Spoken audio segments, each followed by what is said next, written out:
What's up, YouTube? This is Too Raw for TV. It's one of the most significant political figures of the past 40 years has died.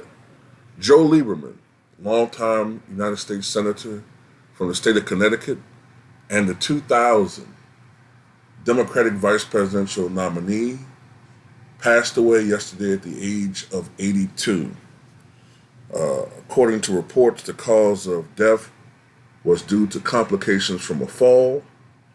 He was surrounded by his family, including his beloved wife, Hadassah, when he passed. From CBS News, Senator Lieberman's love of God, his family, and America endured throughout his life of service in the public interest. During his 24-year Senate career, Lieberman was selected to be Al Gore's running mate in the 2000 presidential election. The ticket was lost in what is regarded as the closest, well, at least in my opinion, the closest. The article says one of the closest. I think it's the closest election in presidential history. When you think about it, it all came down to Florida. Bush's certified margin of victory was just 537 votes. And when you consider that 22,000 votes were dropped or ruled invalid in Miami-Dade County, which at that time was overwhelmingly Democratic. Then when you look at the fact that the Supreme Court ruled 5-4 to certify Bush's election victory and to stop the Florida recount, which was increasingly eroding Bush's victory, you can definitely make an argument that, no matter how you look at it, I don't want to say that the Democratic ticket was cheated out of victory, but if things had progressed the way that they were,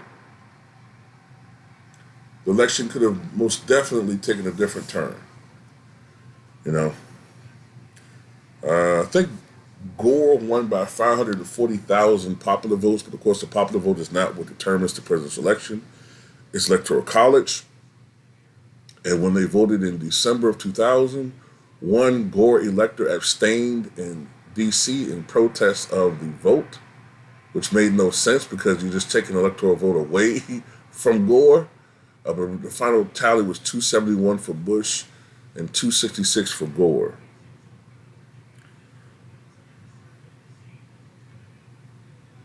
Anyway, Lieberman's vice presidential election at the time was considered historical in the fact that he was the first person of Jewish origin, to be nominated on any major party ticket.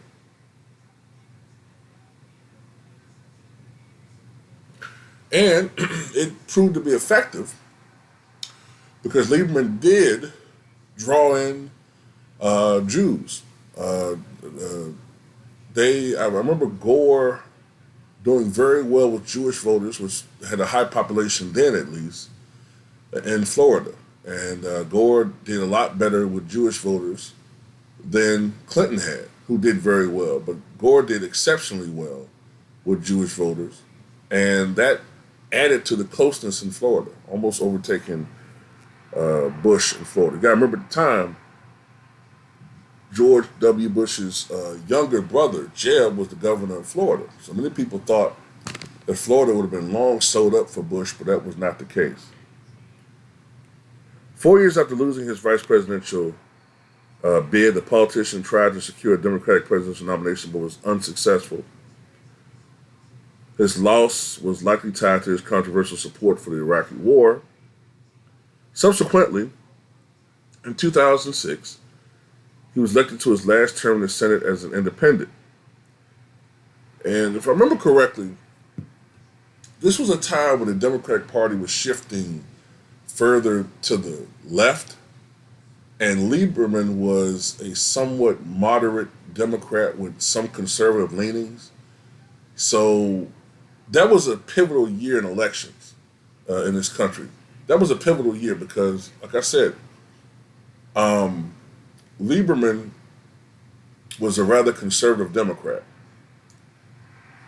And he was falling out of favor with some of the higher hierarchy of the Democratic Party.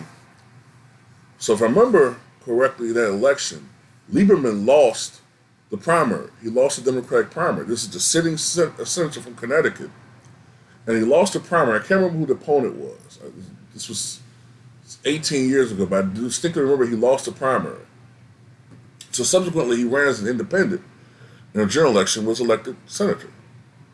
But that was also a year on the other spectrum. Lincoln Chafee, who was a United States senator, I think Chafee was from. Was he from New Hampshire? I know he was a New England Republican. I think he was New Hampshire U.S. Senator. He lost re-election, if I'm not mistaken. He wasn't renominated because he was considered too liberal for the new Republican Party. The Republican Party was becoming increasingly more conservative. But anyway, 2 years later, in 2008, when John McCain was running for president, there was a lot of interest in Joe Lieberman being his running mate. Because as I said before, Lieberman was more conservative. It was well known that Lieberman and John McCain were great friends. And as a matter of fact, McCain came very close to overruling his advisors and running with Lieberman. But if I remember correctly, Lieberman, although conservative, was pro-abortion rights for women. And that would have killed McCain as far as having conservative Christian support. So ultimately, they didn't go with that. But if McCain had his choice, he would have ran with Joe Lieberman. And Lieberman was also one of the co-founders of the centrist political group called No Labels. And the group is reportedly trying to promote a third-party presidential unity ticket in the 2024 election this year. And up until the end, Joe Lieberman was very active. In a recent interview with Bloomberg, Lieberman stated that No Labels is still in pursuit of a couple of really good candidates and would come to a decision within the next 2 to 3 weeks. So he was in pretty good health until he had this fall. And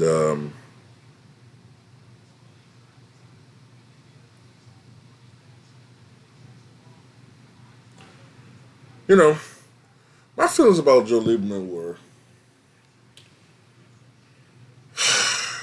at the end of the day, I thought he was a decent politician. I remember he had like a weird way of talking. He always sounded like he was dealing with constipation that was beginning to ease. Like, well, Al Gore, I don't know, he just had this weird way of talking, like he was fighting back shit. But, at the end of the day, I like the politicians who are independent-minded, independent thinking, and aren't necessarily totally shackled by the party, the conformist attitude. You got to always agree with the party on every angle, be a foot soldier for the party, because everybody don't think the same. You know what I'm saying? Now, don't get me wrong. If you're in politics, to a certain extent, there's some corruption there. But, at the end of the day, I still feel like the country voted for the wrong ticket in 2000. I'm not an Al Gore fan, but I think that he would have been a better president than George W. Bush. And I think history has told that he would have been a better president. I felt that then, and I'm even more confident of that now, that Al Gore would have been a much better president than George W. Bush was. I thought that George W. Bush was too motivated by, quote unquote, his gut, his heart, and to a certain extent revenge when it came to Saddam Hussein. But anyway, that's all I got to say about this one. Tell me what you guys think.